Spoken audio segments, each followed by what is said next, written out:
अस्सलाम वालेकुम। उम्मीद करती हूँ आप सब खैरियत से होंगे। अल्लाह आपको और आपके अहले खाना को अपने हिफ्ज़ व ईमान में रखे।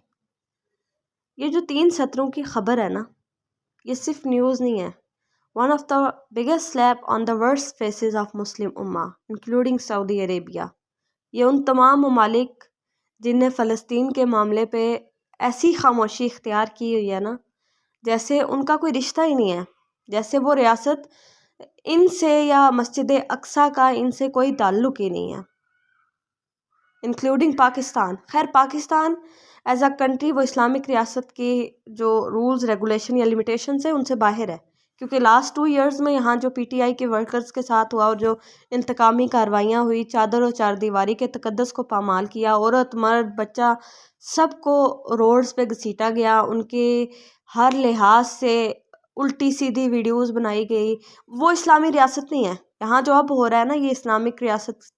मोहसिन नकवी साहब, हालांकि वो सैयद और सादात की तारीख बुराई पे जीत की तारीख है, बुराई को जड़ से मिटाने की तारीख है, और उनने अपने नस्ल का भी ख्याल नहीं किया, अपने नस्ब का भी ख्याल नहीं किया, और अपने बच्चों को बड़ी खुशी से वो गोद में उठाते हैं। और उनने जो यहाँ मौजूद बच्चों के साथ और नौजवानों के साथ किया है ना, खैर अल्लाह उनका उनके अमाल के मुताबिक इंजाम करे, और उन्हें उनके किए की सज़ा ज़रूर देगा, क्योंकि वो बरहक है, सज़ा ज़रूर मिलती है।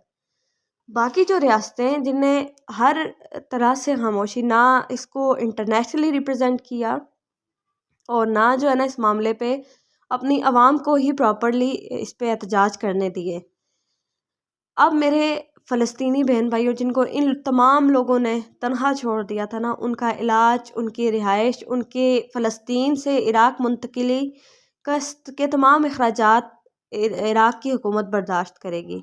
मैंने अपनी 27 साला ज़िंदगी में पहली बार इस तरह का बहादुर लीडर देखा है, जो उस रियासत के आगे खड़ा ना, जिसके खौफ से तमाम मुस्लिम उम्मा जो है ना, वो अपने अपने बिलों में घुसी हुई है, जो सो कॉल्ड इस्लामिक कंट्रीज़ है ना, और वो नहीं बोल पा रहे, वो डर रहे हैं, वो शायद उनको पता नहीं क्या खौफ है, और वो इस तरह फ़लस्तीनियों को तनहा छोड़ रहे हैं। मैंने अब मुझे अंदाज़ा हो रहा है कि वाकई जिस इंसान के दिल में अल्लाह का खौफ होता है, और जिस इंसान के दिल में इस्लाम मुकम्मल अंदाज में उतरा होता है ना, वो बहादुर होता है। उसे सिर्फ मेरे रब का खौफ होता है, वो अगेंस्ट खड़ा हो जाता है। और इराक़ ने हर लिहाज से हर फर्म पे फ़लस्तीन के लिए जंग लड़ी है, और उन्हें हर तरह का तहफ़्फ़ुज़ और सपोर्ट प्रोवाइड किया, जो हमें करनी चाहिए थी वो हम नहीं कर पा रहे। हम एज अ रियासत बहुत वीक है ना, हम नहीं कर पा रहे। और हमारे मिलियंस और बिलियंस के व्यूवर और जो फॉलोअर्स हैं, सब्सक्राइबर्स रखने वाले यूट्यूबर और टिकटॉकर आज भी फ़लस्तीनी वो इसराइली प्रोडक्ट्स के साथ खा पी रहे होते हैं, इंजॉय कर रहे होते हैं, और उन्हें ज़रा भी फ़र्क नहीं है। बल्कि उनसे सवाल पूछा जाए तो वो क्वेश्चन चेंज कर देते हैं। उन्हें कोई ताल्लुक़ नहीं है उनका उस जुल्म और बर्बरियत से, वो तमाशाई हैं।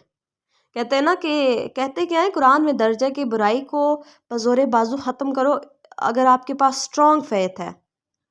अगर आप थोड़े से वीक हो अपने ईमान के मामले में, तो उससे ज़ुबान से बुरा कहो और आखिरी हद तक कोशिश करो उसकी मिटने की। और अगर तुम बिल्कुल नईफ़ हालत में हो ना ईमान की, तो कम से कम उससे दिल में भी बुरा कहो। और हमारे कुछ ममालिक और कुछ लोग उसे दिल में भी बुरा कहने की कोशिश नहीं कर रहे, और सिर्फ तमाशाई और ज़मीर फ़रोशी की ये हालत है कि हमारे मौलाना साहब जाके फ़लस्तीन जाने का बोल के कतर बैठे हुए हैं, और मुकम्मल हमारे टैक्स के पैसों पे अय्याशी हो रही है। वो वहाँ जुल्म के खिलाफ नहीं बोलने गए, अपने आप को इंटरटेन करने गए। बस यही है, यही बच गया इनका ईमान, यही बच गई है इनकी दीन की तरफ तवज्जो।